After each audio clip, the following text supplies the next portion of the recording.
Hi guys! Yan, paalis na naman po si Aling Maliit at si Sakmo.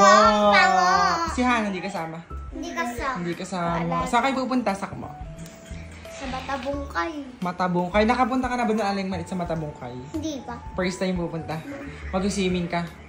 Dagat yan? Oo, dagat. Tapos may mga floating cottage dun sa ibabaw. Parang may mga, tawag dun? May banana boat din doon. Tara, sakay tayo. Pag malakas ang alon bawal. Floating cottage, yung mga nasa ibabaw ng dagat ang mga mga cottage. Yun, floating cottage na lang. Tapos hindi ka na makakaalis doon ka. Yan kasama ang mama yan. Kaya guys, oo nga pala si Aling Maliit tsaka Sakmo pala. Tapos ang mama ay hindi kayo biyahe, sakay kayo sa van. Tapos ako, babiyahe ako mag-isa. Excited ka na ba? Excited ka na ba, Aling Maliit, sa ating pupuntahan for this video? Ikaw, Sakmo, excited ka na? Excited na ako. Kaya guys, tara na! Tara, let's go guys! Punta na tayo! Balang mama si Aling Maliit tsaka Sakmo isakay ng van. Tapos eto kami, naglalakad lang. Abay balik, kasabay ko nga pala mga titas ko papunta ng Matabungkay. Grabe lang, sakay pa kami siguro mga 3 pa o 4, hindi ko alam ha. Kaya samahan nyo muna kami guys. Yung panahon ngayon parang makulimlim na ewan, ganun. Sana hindi maalon ng dagat pagpunta namin. Eto na nga, magabas na nga pala kami papunta ng Balayan. Tapos sasakay pa kami ng isang jeep papunta ng Calatagan. Grabe, nakakapagod bumiyahe. Baka magtanong pa kayo kung bakit hindi kami sumakay sa van ha. Kasi nga hindi na kasya. Siksikan baka ma-checkpoint kami. Di may bayad, ganun diba? After naming bumaba ng Walter Mart Balayan, sumakay naman kami ng jeep papunta ng Balibago, Calatagan, Batangas. Tapos sasakay kami ng isang tricycle papapunta ng Matabungkay Beach Resort. Ang mga tita ko nga pala yung umuna na, kami na lang ang iwan Kuya, sa may Matabungkay Resort lang po. Sabi ni Kuya, 70 pesos daw ang bayad namin. Sabi ko, go na. Ang lapit lang pala na rin guys, kapag nasa Balibago ka na, siguro nasa mga 15 minutes ang biyahe. Eto na nga, hinahanap ko na nga pala si Aling Maliit tsaka Sakmo dito. Feeling ko nagbababad na yun sa dagat. Kanina pa sila nandito Maitim na naman si Aling Maliit. Abay, pagdating ko, si Aling Maliit tsaka Sakmo mapinapabili sa akin. Abay, ibili ko daw sila ng pala, maghuhukay daw sila ng buhangin din Syempre, bibili natin sila para ma-enjoy nila ang Matabungkay Beach Resort. Grabe guys, ang pala daw dito ay 100 pesos ang isa. Tapos ang life vest 250. Napakamahal, diba? Sabi ko kay Sakmo, wag nang bumili nito kasi sobrang alon ng dagat. Ay baka malunod pa, as in sobrang lakas ng dagat. Yung alon pala, sorry. Kaya eto na lang pala ang binili ko para sa kanilang dalawa. Ay baka makaiyak pag hindi ibinili.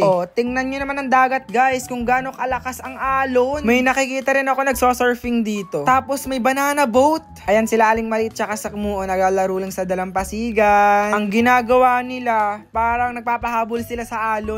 Tuwang-tuwa na naman ang mga batang ito. Si Aling Maliit, parang uling na naman. Sobrang itim na naman niya. Ang panahon pa naman ngayon guys ay parang makulimlim na, medyo mainit ang panahon, ganun. Yung maaraw ng konti, ganun. Yung talagang araw na parang papaitimin ka talaga kapag nasa dagat ka. Ganun yung araw ngayon. Kaya mamaya guys, tingnan nyo si Aling Maliit. Grabe naman. Parang uling na talaga siya. Ano mukha mo? Tulog ka po, kasi ang dagat. Tulog na si Alaysa. Ikaw, Ate Jack. Tatalab kaya sa'yo yung sunscreen na Aling Maliit? Hindi. Super sunog ka na be. Mama, mainit. Hindi naga ng sunscreen Nagkaka-white cast. Hindi na naga natin yung sunscreen Ano ba sa'yo ang baho? Tingin nga. Tingin dito. Tumingin ka dito. Ang sakit ang mata ko. Aba, nakakita rin ako ng sea urchin dito, Guys, eto ba yung nakakain na sea urchin? Kasi parang ang sea urchin na nakikita ko minsan yung patusok, maraming tusok-tusok, ganun. Pero ito, konti lang ang tusok-tusok, tapos maiksi lang. Tapos feeling ko, sobrang laman nito sa loob. Guys, nakakain ba to ng hilaw? Comment nga kayo. Para kasing napapanood ko sa ibang tao, parang kinikilaw nila to, parang nilalagyan nila ng suka para makain. Ay, ito nga pala mga kasama namin guys, ang mga tita, ang kapatid ng Lula na galing Amerika, ganun. yan. Bigla ang outing lang to guys, oh. Hi, Aling Maliit. Sobrang itim mo na, grabe, Aling Maliit ha. Para ka na talagang uling. Konting silab sa'yo, magliliyab ka na talaga. Hello po, Lula. Yan, kapatid ng Lula guys. Yan, yung nakasalamin. Ang Lula namin, yung nakakulay red, diba? Tapos may kasama silang aso, oh. Naliligo din sa dagat. Napakagaling, oh. Ang cute nila, grabe.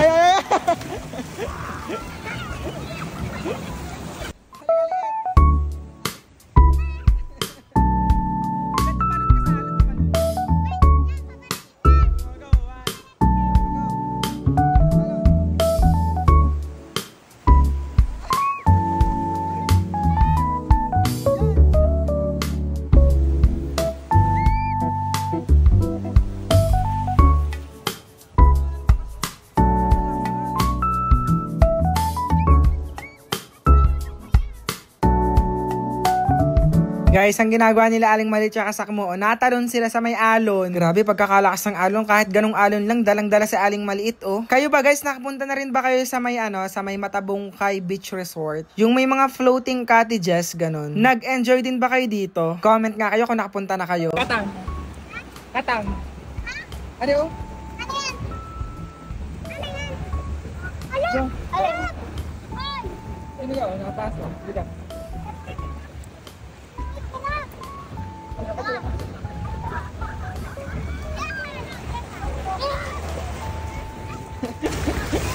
Ay, sa Aling Maliit, oh, naguhukay na, parang binabaon niya yung sarili niya sa buhangin, oh. Tingnan niyo naman ang kulay, guys. Oh, pagkakaitim na ng batang aray, bago magpasukan, ay sobrang itim na ng mukha ni Aling Maliit. Ang tawag sa kanya, Aling Maitim na, hindi na Aling Maliit. Grabe yan. Hindi namin ma-enjoy ang beach kapag hindi kami banana boat. Grabe guys, first time ko mag banana boat guys. Sana magandang experience ko dito, grabe. Kasi yung napanood ko guys, parang natutumba sila sa may dagat. Ay kalalim, baka malunod ako, grabe naman. Kaya samahan nyo muna ako guys, tsaka mga pinsan ko para mag banana boat dito sa may Matabungkay. Itatry lang namin para ma-experience ko tong banana boat. Let's go! Bali, nagsuot nga pala kami ng life vest dito in case na mahulog kami sa dagat. Baka may pating, grabe. Ay, pagkakalakas pa naman talaga ng alon din eh. Tingnan nyo naman kung gaano kahaba ang banana boat na are. Abay, kasya dito ang 10 pero 5 lang kaming sasakay. Kaya pag-itan yung sakay namin guys, hindi kami dikit-dikit. Sa tingin ko naman, okay naman tong banana boat guys. Sobrang tigas ng kanyang pagkabangka. Ayan, mukhang ready na po talaga ako guys. Tapos yung mga pinsan ko nasa likod pa. Sasakay na rin yun dito maya-maya. You know, 3. Grabe, diba? First time to, kaya samahan nyo ako mag banana boat. Grabe. Yung cellphone ko nga pala ay nakabalot dito sa may parang yung binibiling may lace, basta hindi ko naman tawag, parang water resistant na lagay ng phone in case na magdagat ka. Grabe guys, hindi talaga ako nakapag-video ng ayos dito kasi unang andar pa lamang, muntik na akong mahulog. Sabi ni Kuya, once in a part daw ang sakay. Wait lang, kayo ba guys? Nakapag-try na rin ba kayong mag-banana boat? Grabe, itry nyo, promise, sobrang solid. Ito yung kakabahan ka na mag-enjoy ka talaga sa dagat. Ganon yung experience ko dito sa banana boat guys. Sorry walang video kasi hindi ko talaga kaya mag-video. Tingnan nyo naman ang pandar, oh, sobrang bilis talaga. Abay, buti na lang yung cellphone ko nakasabit sa may leeg ko. Kung hindi, ay Diyos ko po, laglag na are. Ang experience ko dito guys, nakakatakot na mag-enjoy ka talaga, ganun. After mag-banana boat, eto, tamang shake muna kami ni Aling Maliit. Tingnan nyo naman ang kulay ni Aling Maliit guys, wala nang urungan sa dagat. Pagkapunta daw din eh, wala na. Nagbabad na si Aling Maliit tsaka si Sakmo. Ayan, pauwi na nga pala kami at pupunta pa kami ng birthdayhan. Si Aling Maliit nakauna na kasi nag-van nga sila. Tapos eto ako, tamang solo lang. Pauwi na kami. A few hours later. So guys, nasa bahay na po kami ni Aling Maliit tsaka ni Sakmo. Yun, pagod na pagod yung dalawa. Anong experience nyo pala sa Matabungkay na pinunta nating dagat? Masarap kasi malakas ang wave pool, parang nasa pulong guba tayo na. Anong ginawa mo Aling Maliit dun sa ano? Wala, nagkukay lang siya. Hindi kami lumangoy eh. Lumangoy ako ha. Hindi talaga, nasa dalampasigan ka lang talaga. Dapat nasabay ka sa may alon, hindi ka pag-aalon. O yun, para lunod ka. Natalon na ako sa alon. Sobrang sarap pala sa Matabungkay. Kaya nga, kain ka Basta naman. ulit tayo. Ano? Basta ulit tayo. Pag hindi na malakas ulit ang alon, ha? Kapag summer na. Oo nga. O nga pala, may hininga nga pala ang lulo. Yung kutsyon daw. Dito ata yun. Nandiyan ba yung kutsyon? Saan? Saan ga? Ito na guys, hinihingi ito ng lulo guys. Itong malaking kutsyon yan. Bibigay na namin sa lolo at sa lula namin yan. Ito, Aling Maliit, tulungan mo muna ako dito. Doon ka sakmo, doon ka sa kabila. Tulungan mo ako. Go. Aling Maliit, tulungan mo ako, bilis. Bilis. Bilisan mo kasi, tagal mo ga. Buhatin mo. Ayan, nalapat! Baling lolo at lola namin guys, ibigyan namin ng spring mattress. Tag-isa sila. Ay, dalawa pa ang lola ko, kaya yun. Tag-isa silang spring mattress. Kasha? Kasha? King size pala to, king size.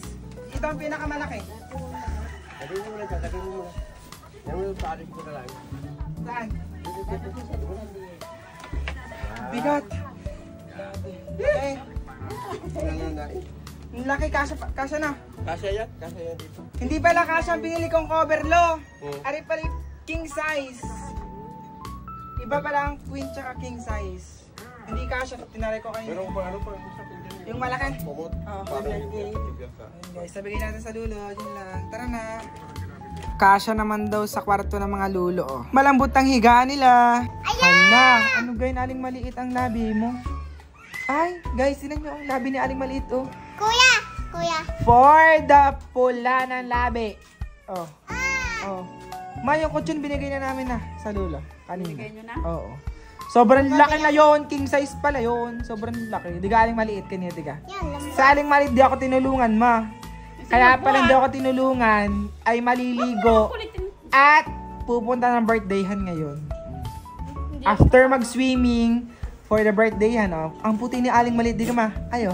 Ayo. Ay. Ang puti. Kaputi ni Aling Maliit pala. Aling Maliit, ang puti mo pala, be. Di ka? Magbasa nga.